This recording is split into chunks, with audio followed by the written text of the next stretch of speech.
With the WINN FM News, I am Kevin Brown. And I am Yolana Weeks. Our top stories: 5 NRP moms receive special recognition on Mother's Day. 28th COFCOR meeting highlights diplomacy and strategic planning focus for CARICOM. Youth engagement takes spotlight ahead of Global Sustainable Island Summit in St. Kitts and Nevis. The OECS makes significant strides in regional data harmonization. The OECS hosted its annual Environmental Sustainability Exhibition at the UWI Five Islands campus. Trinidad judges in limbo as reappointments rescinded. Internationally, China and the U.S. agreed to ease tariffs for 90 days as trade war talks extended. Now, the details. From brunches and appreciation events to pampering and special sales at stores, families and individuals across Nevis found different ways to honor moms on Mother's Day. The Nevis Reformation Party in particular honored moms with a special Mother's Day affair, lunch and leisure on May 11, 2025. The political party held its annual Mother's Day event on occasions on the Pennies Bypass Road, Nevis. Understanding that women were the primary target audience for the event, the organizers were meticulous in their planning. The halls of the occasion were decked in pink, white, and different shades of green decor, from the window curtains and the table setting to the gifts. Most notably, 5 outstanding mothers of the NRP, one selected from each of the parishes, received a fruit basket, whilst all moms present received a handbag with goodies as a show of appreciation. A special touch on the day was that the men of the Nevis Reformation Party gracefully served the meals to the moms as a symbol of appreciation and respect. The special recognized moms were Sandra Willett of St. Paul's constituency, who received her token of appreciation from constituency caretaker J.D. Keynes. Jeanette Bryan from St. John's constituency, receiving a gift by Chanel Penny Myers on behalf of Dr. Patricia Bartlett. Marjorie Claxton of the St. George's constituency was honored by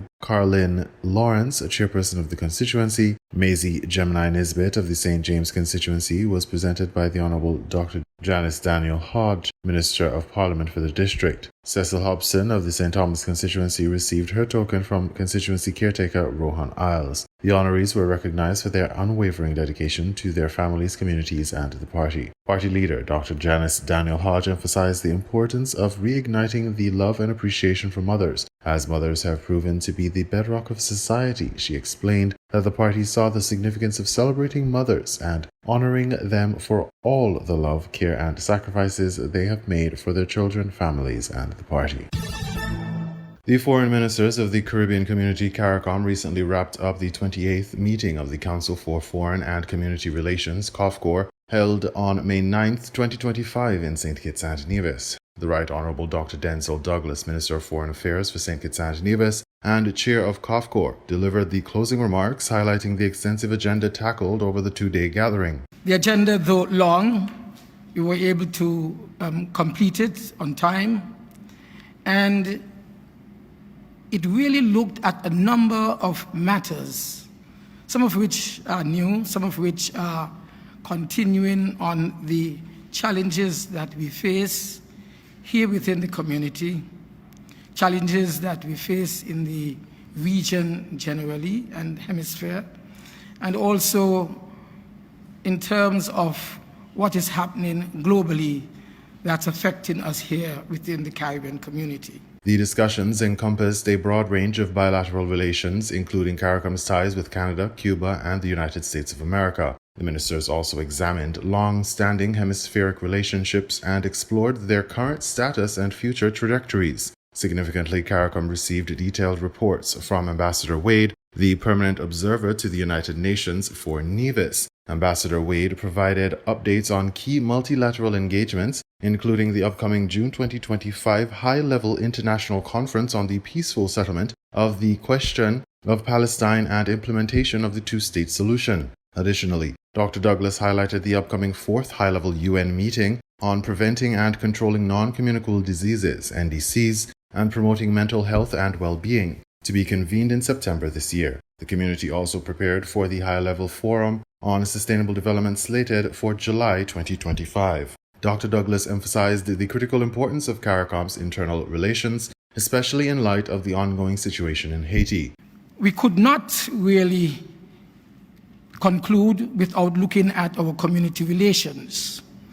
In fact, our relationship with regard to what's happening in Haiti, this is critically important. The meeting also addressed CARICOM's bilateral agenda with countries in the hemisphere and beyond. Ministers reviewed plans for the 3rd CARICOM Colombia Summit and the 4th CELAC European Union Summit, both expected later in 2025. Relations with Brazil were discussed in anticipation of the upcoming Caribbean-Brazil Summit, which is also anticipated this year. Regarding Mexico, the 5th CARICOM Mexico Summit's date remains undecided but is expected around 2026. Additionally, discussions covered the forthcoming 2nd CARICOM African Union Summit slated for September and the 10th Summit of the Americas expected to be hosted by Jamaica later this year. Border disputes remained a focal point at the meeting. Dr. Douglas said work continues on 2 significant controversies, the Belize-Guatemala dispute and the more complex Guyana-Venezuela border issue. That, of course, gave us the opportunity to have an update from Belize on the Belize-Guatemala dispute that is ongoing, and of course more current and which is much more involved at this time, the Guyana-Venezuela controversy that still needs to be completely ironed out. The session also included interactions with the 3rd states such as Mexico, the Philippines, Germany, and Portugal. In fact, we spoke with Mexico virtually. We spoke with the Philippines in person. The foreign minister of the Philippines was actually present at our conference. We also had the ambassador from Germany bringing discussions or engage in discussions with us here on their interest in serving at the United Nations, at the level of the United Nations, and trying to receive support from us in the community. And a similar situation with regard to Portugal.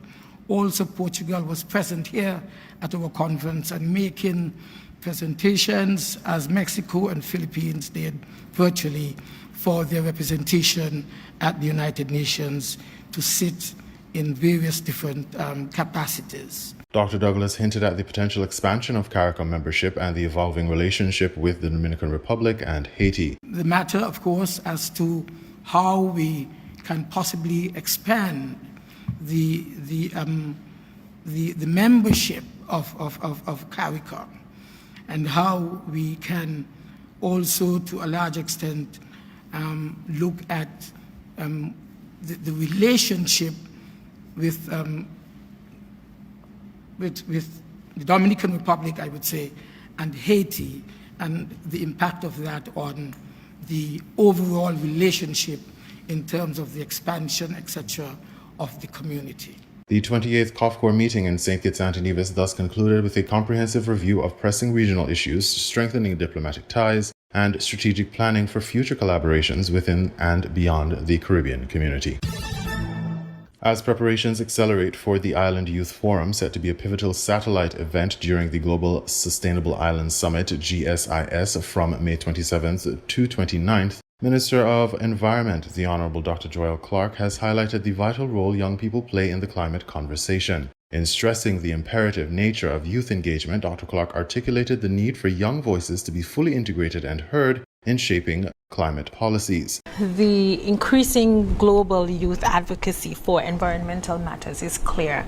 And in St. Kitts and Nevis, we have champions in almost every NGO, every school, and persons who are incredibly passionate. Highlighting the Federation's approach since assuming office in 2022, Dr. Clark elaborated on the concrete measures taken to empower youth beyond symbolic inclusion. If young people are to show increased passion and willingness to stand up for the environment, then as adults, we have to give them spaces to talk, to be part of the conversation, and to manage what's happening now, and not necessarily in a tokenistic way, but that they're resourced, that they are part of our delegation, which has happened since we took office in 2022, and it always has a good component of young persons, male and female, and they do everything from negotiating to participating in sessions and leading their own conversations. Her remarks underscored the urgency of nurturing a new generation of environmental advocates prepared to carry forward the sustainability mission. When we leave,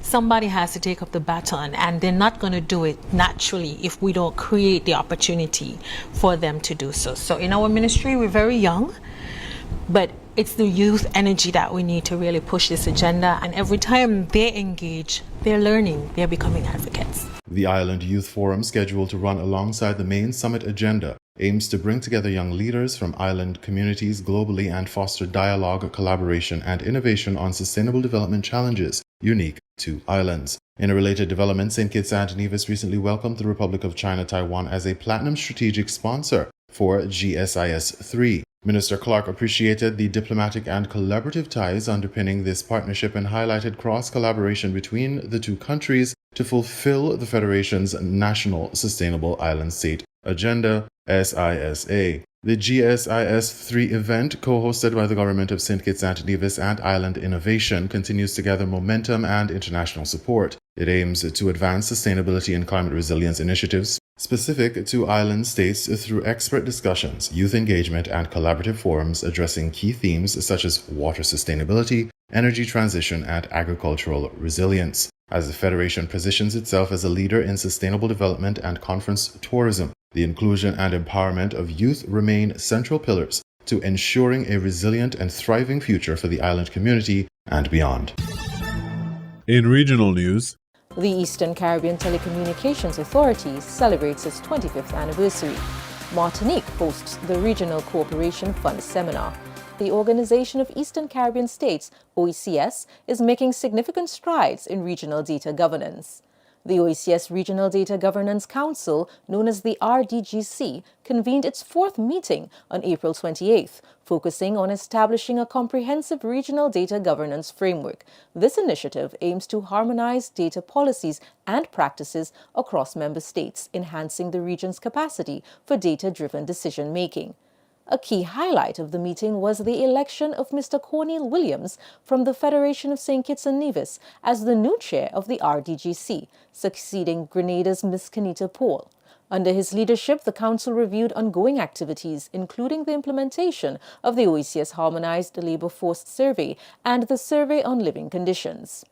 Representatives from the Caribbean Development Bank, CARICOM, and the OECS Commission participated in the meeting, discussing ongoing and upcoming programs focused on training, capacity building, and further harmonization of data tools. Next, we head to Antigua and Barbuda, where the OECS hosted its annual Environmental Sustainability Exhibition at the University of the West Indies 5 Islands campus from April 28th to the 30th, drawing hundreds of students and members of the public. The exhibition featured a range of interactive exhibits aimed at raising environmental awareness, including a standout virtual dive beneath the ocean designed to highlight the importance of protecting marine ecosystems. The annual event, held during the OECS Council of Ministers meeting on environmental sustainability, was supported by the Government of Antigua and Barbuda, Biospace, an EU-funded initiative focused on marine biodiversity conservation, and the UWI 5 Islands campus. In our third story, regional connectivity takes center stage as the Eastern Caribbean Telecommunications Authority, known as ECTEL, celebrates 25 years of advancing digital connectivity across the region. Over the past quarter-century, ECTEL has championed initiatives to ensure affordable, modern, and efficient electronic communications services. To commemorate this silver anniversary, ECTEL has launched a series of activities, including the 25 Years 25 Questions trivia contest and a Girls in ICT partnership aimed at empowering young women in the tech sector. We now turn to this special feature from the Eastern Caribbean Telecommunications Authority. ECTEL is celebrating 25 years of progress. 25 years ago, the telecoms market in the Eastern Caribbean was a complete monopoly. The cost of services was very high, making our economies very uncompetitive and unattractive for investment. Then, thanks to the vision of 5 regional governments, ECTEL was established in 2000, and the NTRCs were introduced between 2000 and 2001, breaking the monopoly and enabling real competition, innovation, and consumer choice. From the first Telecommunications Act in 2000, welcoming new players in 2001, implementing a price cap plan in 2004, recommending the establishment of universal service funds in 2008 and number portability in 2019, to the enactment of the first EC bill in 2021. ECTEL and the NTRCs led the charge in many areas, including lower call rates, faster broadband, more service options, and stronger consumer protection. Today, thanks to ECTEL and the NTRCs, connectivity is stronger, digital access is fairer, and the future is brighter.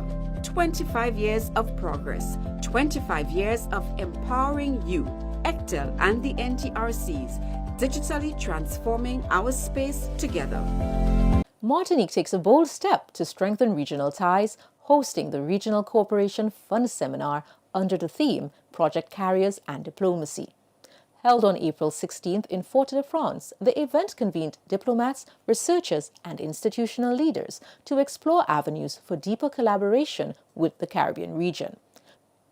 The Regional Cooperation Fund Seminar was jointly organized by the Prefecture, the Territorial Collectivity of Martinique, the General Secretariat for Regional Affairs, and FCR partners, and aimed to invigorate Martinique's engagement with its Caribbean neighbors. The seminar underscored the importance of Martinique's active participation in regional bodies to facilitate project development and funding. Trinidad judges in limbo as reappointments rescinded, CNC3 reports. Several judges of the Industrial Court of Trinidad and Tobago have been left in limbo following a decision by Cabinet to rescind the Cabinet note concerning their reappointment. CNC3 News has learned the rescinded note, reportedly drafted by former Attorney General Reginald Amor, including recommendations for both new appointments and the reappointment of existing judges. The issue came under scrutiny during Prime Minister Kamala Persad-Bissessar's first meeting with her cabinet on Thursday. Former Labour Minister Stephen McClashy confirmed he had seen the note. And we did renew a number of judges in the Industrial Court, and I believe we may have appointed 2 new ones.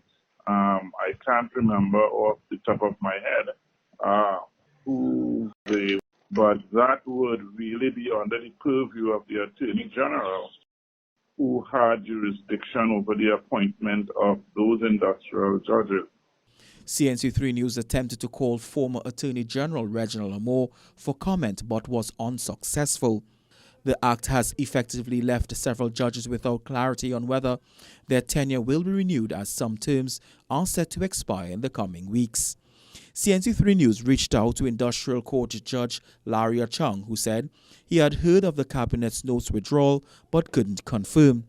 The Industrial Court currently comprises of 25 judges, including the President, Vice President, Chairman of the Essential Services Division, and other members. The Joint Trade Union Movement General Secretary Ozzy Warwick believes the instruction may benefit Labour due to their concerns with the court's construct. And we therefore believe that this is an opportunity for us to have an objective review of the Industrial Court and the perception by workers as to whether it is indeed fair and objective. CNC3 News attempted to contact Attorney General John Jeremy and Minister in the Ministry of the Attorney General Davis Mirage for comment, and calls to their cell phones went unanswered. CNC3 News also contacted existing President of the Court, Heather Seeley, but was also unsuccessful. The Industrial Court's appointment process has faced ongoing criticism, as the government often appears as both employer and litigant in cases before the court. Legal experts and the Law Association of Trinidad and Tobago warned that Cabinet's control over reappointments threatens judicial independence, an issue highlighted by the non-renewal of former court President Deborah Thomas Felix in 2023. CNC3 News contacted Minister of Labour and Micro Enterprises Leroy Batiste, and call to his cell phone went unanswered as well. Otto Carrington, CNC3 News. We now bring you these international reports. At a packed press conference in Geneva, US Treasury Secretary Scott Bessent explained the substantial progress he'd promised the night before. Both sides on the reciprocal tariffs will move their tariffs down 115%. We had very robust discussions.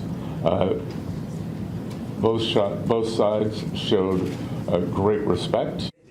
He and the US Trade Representative Jameson Greer took part in intensive weekend negotiations. Besides a sunny Lake Geneva, in a Swiss government villa, where officials agreed that US tariffs on Chinese imports should drop back from 145% to 30% on most products for the next 90 days, with the Chinese side agreeing to much the same. China's top official here, the Vice Premier for Economic Affairs, He Lifeng, indicated Beijing would not give ground easily. China doesn't want to fight a trade war because trade wars produce no winners. But if the US insists on forcing this war upon us, China will not be afraid of it and will fight to the end. The two countries have now created a consultation mechanism for further talks that could take place here, the US, China, or pretty much anywhere else. And this move ultimately marks a softening of recent US rhetoric too, as Secretary Bessent acknowledged. The consensus from both delegations this weekend is neither side wants a decoupling. And what had occurred with these very high tariffs, as Ambassador Greer said, was the equivalent of an embargo, and neither side wants that. And even if an agreement is reached in the next 3 months, President Trump had warned just last week that tariffs of some sort would stay in place on most US trading partners. You are going to always have a baseline. I mean, there could be an exception at some point. We'll see. Somebody does something exceptional for us. That's always possible. But basically, you have a baseline of a minimum of 10%. And some of them will be much higher, 40%, 50%, 60%, as they've been doing to us over the years. And if tariffs like that do remain in place, it may take years for the long-term impacts on global trade to be felt by businesses and consumers alike. Willem Marks, Al Jazeera, Geneva. Republicans in Congress are expected to reveal legislation this week that could break with decades of party orthodoxy. The question is whether the GOP is willing to go ahead with President Donald Trump's suggestion to raise taxes on the rich. In a Truth Social post last week, Trump said he would accept a tax increase on the rich, but acknowledged that it would be politically risky for Republicans. The House of Representatives Ways and Means Committee is due to unveil full details of tax cut legislation that would be the centerpiece of a sweeping budget package that would also raise spending on the military and border security. Last week, the panel made some details public, but without providing the outcome of the thorniest matters under debate within Republican ranks. The legislation would build on a measure enacted during Trump's first presidential term that lowered tax rates, especially for the wealthiest. This time around, Trump has privately urged House Speaker Mike Johnson to raise the tax rate on the wealthiest Americans, sources say, though publicly he has been more ambivalent. Some of the party's right flank have come out in favor of it. Also unknown at this point is whether the legislation will deliver on Trump's promises to discontinue taxes on tips, overtime pay, and Social Security retirement benefits, and whether the bill would increase the deduction for state and local taxes. That is an issue particularly important to moderate Republicans, many in coastal states, as well as to Democrats. We're not planning on stopping in Israel, but we will be doing it at some point, but not for this trip. Israeli politicians have put a brave face on US President Donald Trump's decision to bypass them on his visit to the Middle East this week. But it has fed Israeli concerns that its main ally, Washington, is losing interest. US-Israeli hostage Aidan Alexander's release was secured in talks between Washington and Palestinian militant group Hamas that did not include Israel. Prime Minister Benjamin Netanyahu's office said on Sunday it was informed by the United States. Many Israelis have criticized their government over the deal, like Guy Bar-Natan in Tel Aviv. It's frustrating that, America had to do our job to get him back. And if everybody thought that Trump will take off, Israel interest, He's taking care of his own business, thinking of America and his own restaurants. And this is how we're supposed to do. There have been other signs. Last week, Trump announced the US would stop bombing the Iranian-backed Houthis in Yemen, just days after a Houthi missile hit Israel's main airport. And I will accept their word, and we are going to stop the bombing of the Houthis. An Israeli official called his announcement kind of an embarrassment, and an Israeli columnist wrote on WINN that the message was clear. Israel is no longer a top US priority. It compounded Israeli unease at US talks with Iran over its nuclear program, which could blunt any Israeli threat of military action. I'd love to see a peace deal, a strong peace deal. They cannot have a nuclear weapon, but... And as Trump prepared to visit Riyadh, Reuters reported that the United States was no longer demanding Saudi Arabia normalize ties with Israel as a condition for progress on civil nuclear cooperation. He's also visiting Qatar and the UAE. Normalization, a major goal for Netanyahu, now seems delayed indefinitely. This was partly to get round Riyadh's insistence that Israel move towards a settlement with the Palestinians. But it underlined how damaging the Gaza war has been for Israel internationally. Its military campaign there has killed more than 52,000 Palestinians, health authorities say, and laid the enclave waste. Last week, Mike Huckabee, the US ambassador to Israel, denied that Trump was distancing himself, saying the relationship remained ironclad. Israeli officials say official relations remain strong, including in US-Israel talks about the post-war future of Gaza. During his last administration, Trump defied world opinion by moving the US embassy to Jerusalem, which Israel regards as its capital. And he recognized Israel's annexation of the Golan Heights, which it seized in the 1967 Middle East War. But any weakening of interest from Washington, at a time when it is facing huge international pressure, would be a disastrous blow for the Jewish state, which has relied on US military and diplomatic support since its creation in 1948. Those who served with UK Special Forces are about to break a code of silence. They don't want to be identified. We've used actors to speak their words, but they want the world to know what they saw. Everyone knew what was going on. It's not scout camp. Everyone knew what was happening. People were murdered. The government has set up a public inquiry, but it's only looking at operations between 2010 and 2013. We've been told the unlawful killings started much earlier. In Iraq. There was one operation where the blokes had clearly executed a man. It's disgraceful. There's no professionalism in that. The killing was at its worst in Afghanistan. British soldiers were being killed in Helmand. Special forces were sent in to stop the Taliban fighters and bomb makers. The public inquiry has only been looking at allegations about the SAS. The eyewitnesses we've spoken to say the Navy Special Forces, the SBS, committed war crimes too. I can't recall us taking a single injured insurgent back to base for treatment. They were shot. There and then. Under British and international law, troops can't deliberately kill unarmed civilians or prisoners of war. But the eyewitnesses say they saw the execution of detainees, including children. They handcuffed a young boy and shot him. He was clearly a child, not even close to fighting age. I couldn't believe what they were doing. These are murderers. They should all be locked up.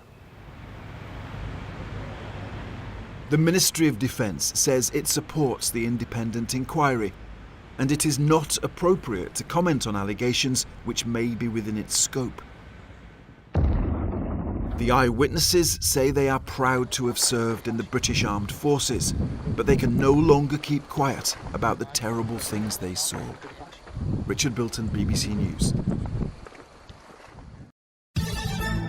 You were listening to the WINN FM 98.9 newscast. Our top stories were 5 NRP moms receive special recognition on Mother's Day. 28th COFCOR meeting highlights diplomacy and strategic planning focus for CARICOM. Youth engagement takes spotlight ahead of Global Sustainable Island Summit in St. Kitts and Nevis.